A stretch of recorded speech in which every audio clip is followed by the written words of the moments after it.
Don't exhaust yourself, Snitter. Don't struggle so hard. Just keep afloat. I can't seem to manage it. Why have we gone such a long way already? There's a current carrying us along the shore and away from it as well. Is it far to the island, Snitter? Not very far, old Ralph. Bite onto my tail if you'd like. I learn a lot about staying afloat in the tank, you know. Everything rocks up and down. Keep it up. We must get to the Isle of Dog. Splashing and struggling and choking mouthfuls of salt water, tossing up and down, spray in the eyes, bitterly cold now and horribly lonely, and a sudden screaming of gulls, fierce and angry, but nothing to be seen. Ralph, there's something terribly important I've got to tell you, but I've hurt my head and I can't remember. Never mind. Just stay afloat. That was an excerpt from the 1977 novel The Plague Dogs, written by one Richard Adams, and honestly, not a bad read. It's probably a bit too long-winded and is definitely way too British for my taste, but it's a solid book. I think I would recommend it. But that's not what this video is about. Hi, hello. Welcome to the obligatory Halloween video. I know, right? Ooh, spooky, scary, goblins and ghosts and green little ghouls and Aubrey Graham and your big Uncle Jeff with a G. That's right, baby, the time for frights is now upon us, and I knew I wanted to make a video for Halloween, but I couldn't really think of a good topic that wasn't super played out or just straight up boring. But then I remembered this little gem. This is The Plague Dogs, the 1982 animated feature film based on the novel of the same name, and while it admittedly has nothing to do with Halloween, it is a story that is very eerie in nature and thematically very dark. More on that momentarily, but first let me lay some more foundation. Richard Adams. It's a name that might ring a bell for you because in addition to The Plague Dogs, Adams is also responsible for writing its much more famous step-sibling, Watership Down. If you know anything about that book and its accompanying film, you should be going, oh no. It's a movie infamous for being incredibly violent for something that was made for children, and The Plague Dogs is also like this, except it makes sure to crank any potential for psychological trauma up to 11. For context, only very recently has Watership Down been bumped up to a PG rating. Plague Dogs has been sitting comfortably at a PG-13 for years now, and I can't really beat around the bush any longer. At risk of sounding like a bad creepypasta, this animated children's movie from the 80s can be kind of fucked up at times. The film features an abundance of animal abuse, some heavy themes and concepts, British people, and blood, so, you know, viewer discretion and all that. Also, heads up, this video is going to be a bit of a change of pace for me since I usually try not to dump the entire plot of a given thing onto you guys because it doesn't really make for engaging content. But I can't really do that here since I'm willing to bet that pretty much everyone watching this video has never even heard of a plague dog before.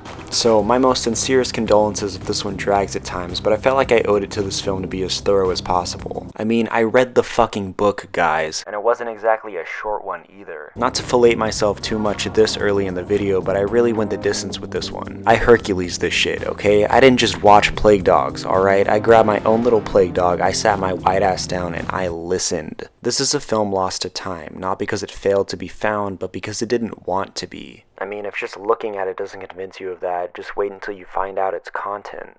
Over the opening credits of the film, we hear the faint noises of water splashing and lapping in what sounds like a dank, echoey chamber. Faint yelps and cries can also be heard. One smash cut later, and we're introduced to one of our two leads, a black lab named Ralph who is currently drowning in a pool. Two lab coat-clad men drag the dog to the surface and resuscitate him, remarking that the creature lasted for considerably longer when he had been previously rescued from the tank. Something about the power that hope has over those who need it the most. I'm sure this concept won't rear its ugly head again, almost like some kind of theme. Anyways, we learn that this is all taking place in a testing facility for animal research, scientific and experimental. Bet you thought you were real clever for that one, huh, Mr. Adams? Where everything from rabbits to mice to monkeys and of course dogs are being analyzed and evaluated. When Ralph eventually comes to, we're introduced to Snitter, a small terrier who, in contrast to Ralph, is much more energized, manic, and scatterbrained, thanks in no small part to the lobotomy that the dog is still currently recovering from, which, throughout the film, causes Snitter to suffer from debilitating seizures and vivid hallucinations. After a spirited discussion about losing any and all will to live, the two dogs discover that escape has just become a very real option for them. And of course, they're gonna take it. As they traverse through the facility trying to find a way out, the two debate on what's waiting for them on the outside. You see, Snitter had a master before, he had a life before all of this. But when Snitter's owner gets hit by a car suddenly and is left hospitalized, the animal is taken to this facility to be experimented on. It's something that Snitter blames himself for, and because of this, it's a life he desperately wants back. Ralph, on the other hand, knows nothing outside the tank. He's a cynical old dog who sees humans as cruel gods more than anything else. He resents them for sure, but he's also smart enough to know not to fight this particular power. They're narrowly able to make their escape. Now the hard part begins. A good chunk of the film after this is devoted to the two learning how to fend for themselves, becoming one with nature. It's intentionally kind of slow to give the characters room to develop. While the gruff, I'm too old for this type, and the hopeful but naive whippersnapper isn't exactly a unique pairing in the realm of storytelling, it's one that pretty much always gets the job done, and it's eventually taken in a direction that sort of brings the whole narrative full circle. I'll get more into it when the whole narrative reveals itself, but for now, this part of the movie pretty much hits all the beats that you'd expect it to. The animals struggle to adapt to their newfound lifestyle, and in the struggle, they generally wreak havoc across the English countryside. Meanwhile, the two canines have become subject to a town-wide manhunt, or I guess dog hunt, because news gets out that the testing facility they escaped from was experimenting on the sequel to the bubonic plague. Oh! That's why it's called Plague. Wow. Sorry, I just got it. Okay, anyway, this wreaked havoc more or less consists of things like the two hunting domesticated sheep to weirdly whimsical music, rudely busting into shops without first being invited in, and this lovely scene, which I guess I'll just let play out in its entirety. That's a good fella. Come on.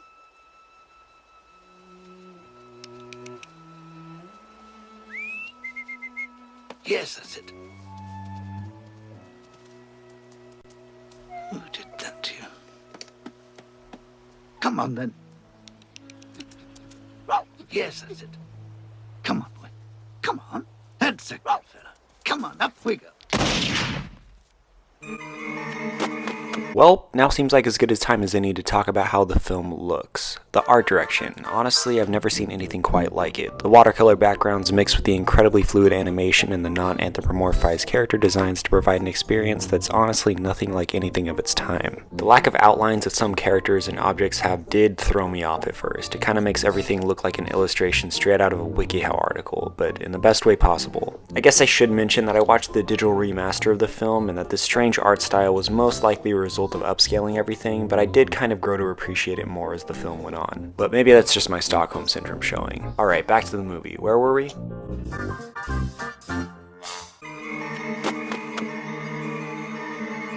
Yeah, I guess I should address this. So this is easily the most explicit that the movie gets, and because of this, if any scene lives in the minds of those who have seen the film, it's probably this one, but viewing it this way kind of strips it of its context, so let's talk about it. This character, who will remain nameless, and I guess faceless for that matter, is probably the only human character in the entire film who seems like a good person, so killing him off in the most comically brutal way, I don't know, it screams a level of edge that is unique to 13-year-old Kingdom Hearts fans, and if I were to pick out the single biggest problem that the film has, it's that. This is a dark, hopeless story, almost overwhelmingly so, to the point where any meaning you could possibly get out of the film about the effects of trauma or the way animals are treated is instead overshadowed by, wow, that scene was kind of fucked, right? Let's go get some chicken tendies. I know that these shock value scenes are part of what makes something like this stick with you, but in this case it kind of defines the film in a way that takes away from it, if that makes sense.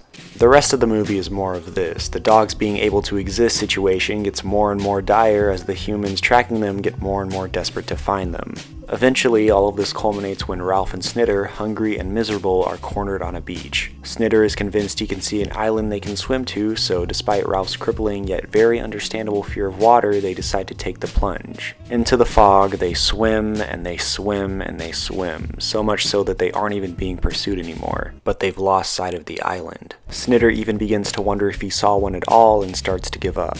Ralph reassures him that he can in fact see the island and urges him to stay afloat. The two swim off into the mist, the camera pans out, roll credits. So that's it, right? Vague, ambiguous ending, the kids are all crying, let's get out of here and console them with some chicken tendies. Well, the movie may be over, but we sure as shit aren't, because this isn't how the book ends, or I guess more specifically, this isn't how the book ends in its current state. The publishers must have been concerned about the open-endedness of the finale being too dark of a note to end on, so the novel ends with the two dogs living to fight another day on their very own Isle of Dog. Snitter is reunited with his owner, who takes in Ralph as well, and if this all seems incredibly contrived and like too neat of a bow to put on this story, yes, It is. It's exactly why I prefer the ending of the film. Thematically and artistically, this is the ending that the Plague Dogs should have. But while I was summarizing the film, I intentionally skipped a couple of the steps that were taken to get us to this ending. This is the Todd, who at first is a seemingly pretty innocuous character who talks almost exclusively in Dark Souls NPC dialogue, but throughout the film, he drastically alters the development of our leads. Snitter starts the film willing and ready to see the good in people, and of course, this hope is slowly drained out of him throughout the course of the movie. In contrast, Ralph, through his time spent with the Todd, connects with his animal roots and becomes a more assertive dog, to the effect that, by the end, it's Ralph pushing Snitter forward as opposed to the inverse that we see at the beginning of the movie. I think it's a pretty simple but effective way to show the audience just how far these characters have come. It's also a sweet sentiment to end on. These two are everything that the other needs them to be, and no matter what happens, they'll find some sort of peace together. And now that the plot has come full circle, I think it's time to round out this video. The Plague Dogs is not a movie for everybody. It just straight up isn't. Even putting aside all the EXE file jump scare moments, it's a very slow, weirdly paced film. I'd have to know someone pretty well to recommend it. So no, this video isn't really an endorsement, but despite the fact that I will never watch this movie again, it has left an impression on me. It's something that I won't soon forget, and if making a video on the movie has taught me anything, it's that I should hug my dog more.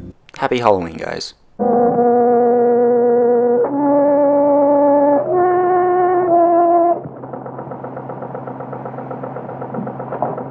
Actually, I lied. If making this video has taught me anything, it's that nothing, and I mean nothing, is safe from DeviantArt.